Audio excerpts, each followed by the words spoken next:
Leading Lies by Cesare Massaini. Fade in, on black screen, a choir of angelic voices. A kind of choir you'd hear at church. Suddenly, a female voice. Once, I was a part of a splendid choir. I loved going to church. I loved it because my faith in God was so strong. The imploring wide-open eyes of Kate Wallace, early 20, cold, depressed, face covered with old cuts, looks lost in her thoughts. A bottle of Jack Daniels can be seen in one of her jacket pockets. She gets up from a bench.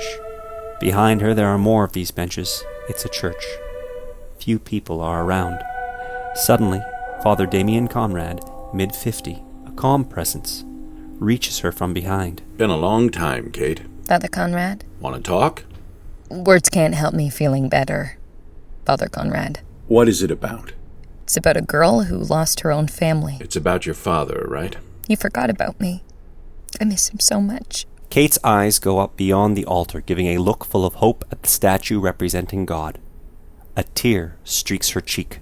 Exterior, street, night. It's windy. Cars slowly flow. Kate walks by her own, brings the bottle of Jack to her mouth. A long sip. A long breath. Then I saw something really bad, and I lost faith. Something inhuman.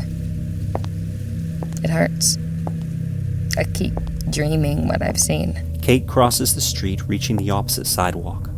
Puts a hand in her jacket pocket. Takes out a cigarette and looks for the lighter. She does not light it up. Her eyes stare at something a bit forward. A lamp. On this lamp there's a sheet. It reads, "Have you seen this girl?" A nice picture of a friendly girl's face. Long red hair, same age as Kate. A sentence reads, Tara Taylor. I just want to fade away forever. As you did, Tara. Desire. A need. A hand suddenly reaches out from the darkness covering Kate's mouth. Exterior, Taylor's residence. Night. Title credits, 3 days before. Heather stands on a large house's porch, stares at a sheet in her hand. Next to her stands Miriam Graham, 50, in tears, fat. On this sheet, I want to love you forever. I want you to be mine forever.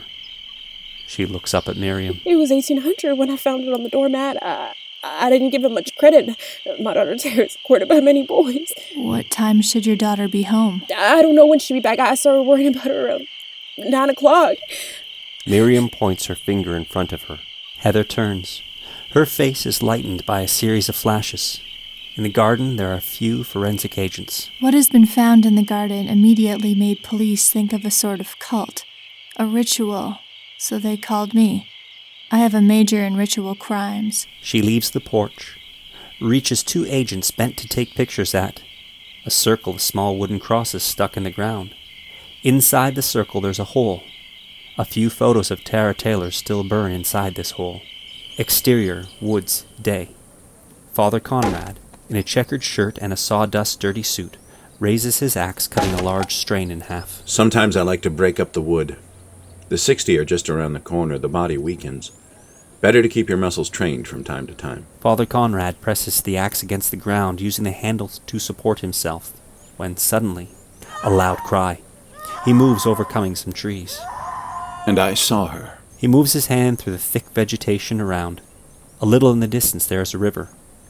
Along one of the riverbank, Kate's knelt in front of a boulder, shirtless, only her bra, her back covered with cuts. A whip suddenly hits her. Only the hand that moves this whip is visible. The trees prevent you from seeing the figure standing behind her. Father Conrad steps back, making some noise with his feet on the leaves. This noise makes Kate look up at him.